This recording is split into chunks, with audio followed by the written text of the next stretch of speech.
ក្មេងស្រីម្នាក់ពេលកំពុងហូបបាយបានគ្រវែងចង្កឹះមួយចំហៀងទៅដោតមូសជាប់នឹងសសរយ៉ាងចំគោលដៅប៉ុន្តែដោយសារតែកម្លាំងខ្លាំងពេកធ្វើឲ្យផ្ទះទាំងមូលបាក់រលំសង្កត់ឪពុកស្លាប់ភ្លាមទាំងឃ្លីឈាមតាមមាត់បន្ទាប់មកនាងក៏ក្រឡេកឃើញមូសមួយក្បាលនៅលើមុខម្ដាយនាងក៏មានបំណងល្អជួយម្ដាយដេញវា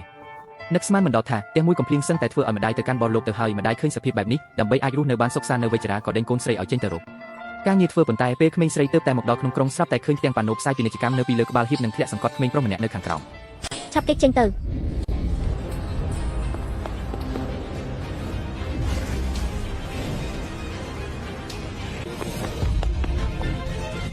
ហៅរបស់យាយក្មេងមិនអីទេលោកយាយកុំបារម្ភអីក្មួយស្រីអំបញ្ញមិញក្មួយបានជួយសង្គ្រោះចៅប្រុសរបស់យាយត្រូវតែតបស្នងសងគុណក្មួយវិញមិនបាច់តបស្នងអីទេចាខ្ញុំត្រូវទៅរកការងារធ្វើទៀតហើយមានជំងឺអូទីសឹមធម្មតាសំបីតែគ្រូពេទ្យក៏គេមិនឲ្យប៉ះពាល់ខ្លួនដែរតែគេបែរជាព្រមចាប់ដៃក្មេងស្រីម្នាក់នេះដោយខ្លួនឯងទៅវិញក្មេងស្រីម្នាក់នេះមានកាយសម្ទាម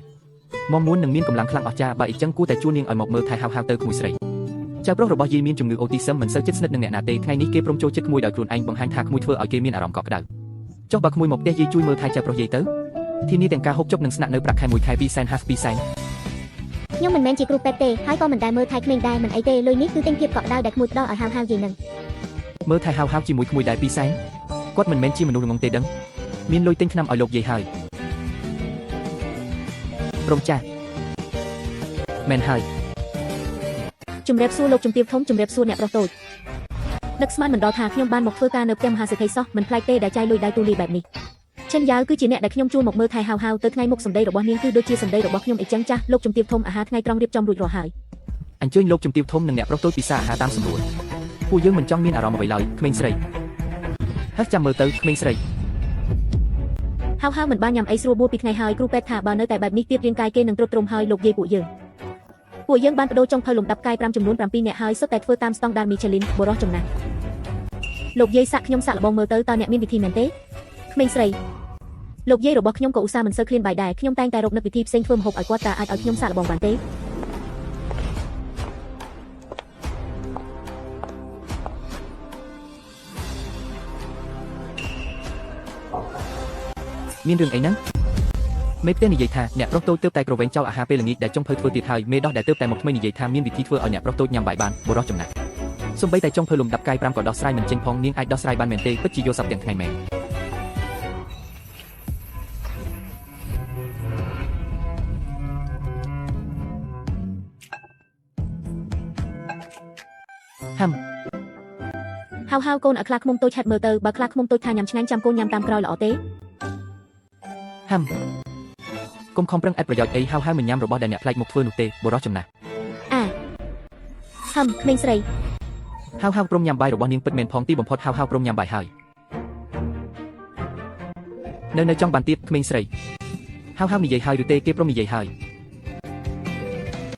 យប្រតិកម្មសុវត្ថិភាពរបស់អ្នកប្រុសតូចបានកើនឡើងយ៉ាងច្បាស់ហើយការបញ្ចេញមិត្តដោយខ្លួនឯងក៏បានលេចឡើងដែរនេះពិតជាសញ្ញានៃការធូរស្បើយឡើងវិញហើយកញ្ញាចិនមានឥទ្ធិពលវិជ្ជមានចំពោះក្មេងណាស់ណែនាំឲ្យរក្សាទំនាក់ទំនងថែទាំឲ្យបានល្អខ្ញុំនិយាយហើយថាខ្ញុំមើលមនុស្សមិនខុសទេយ៉ាវគឺជានិមិត្តរូបនៃសំណាងល្អរបស់គ្រួសារលោកពួកយើងពិតមែនតើត្រូវដាក់ដុំឈើលេងនេះនៅឯណា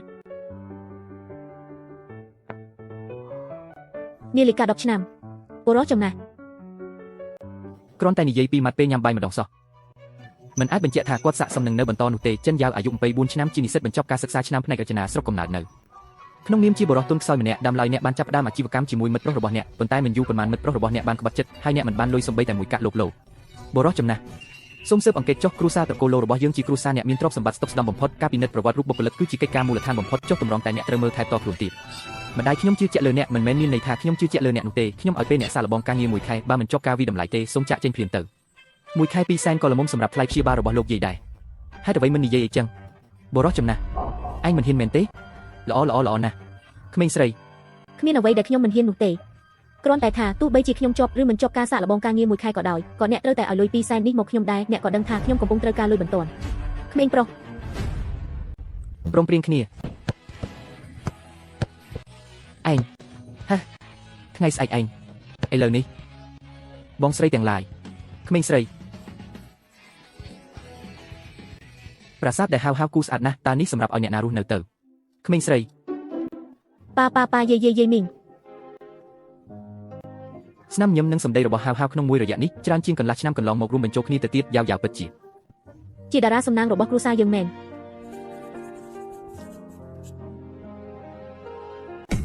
មកលើខ្ញុំ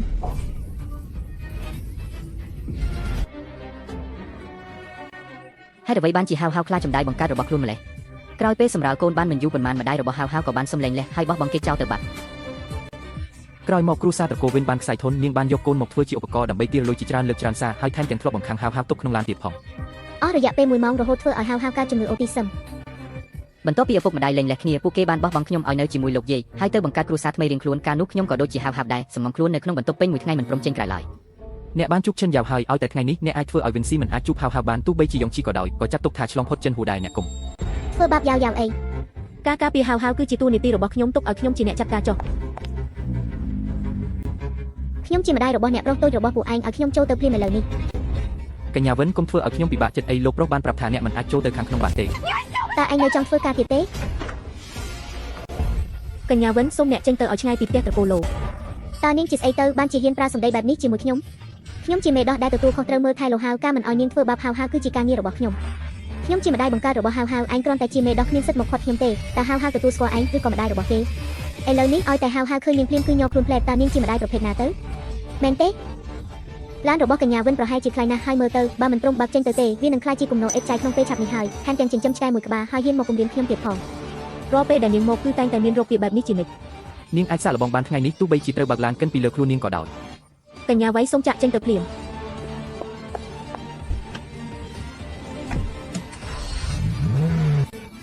មីថតបើមានសមត្ថភាពពួកឯងឈរនៅទីនោះកុំកម្រើកឲ្យសោះកញ្ញាឈិនថយចេញសិនទៅខ្ញុំនឹងបិទទ្វាររបស់ឥឡូវនេះកញ្ញាវៃថ្ងៃនេះបើឯងហ៊ានតែដើរទៅមុខមួយជំហានទៀតអ្នកដែលត្រូវស្ដាយក្រោយគឺច្បាស់ជាឯងហើយចាំមើលទៅថាមាត់ឯងរឹងឬក៏ឡានខ្ញុំរឹងជាង ពួកឯង ចាប់ពីពេលនេះទៅខ្ញុំមិនបណ្ដោយឲ្យឯងធ្វើបាបហៅទៀតឡើយអ្នកមានគ្រោះថ្នាក់ណាស់ស្រីឈួតនោះពិតជាហ៊ានបើកឡានបុកមែនណា យ៉ាវប្រញាប់ទៅខាត់នាងទៅមនុស្សឈួតម្នាក់នេះធានយ៉ាវប្រញាប់គេចចេញទៅ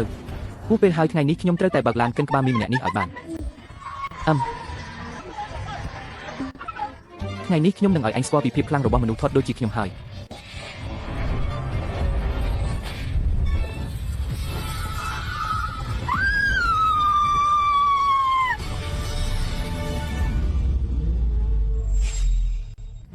ចុចលើដុំភ្ជាប់ខាងក្រោមដើម្បីទស្សនាភាពពេញ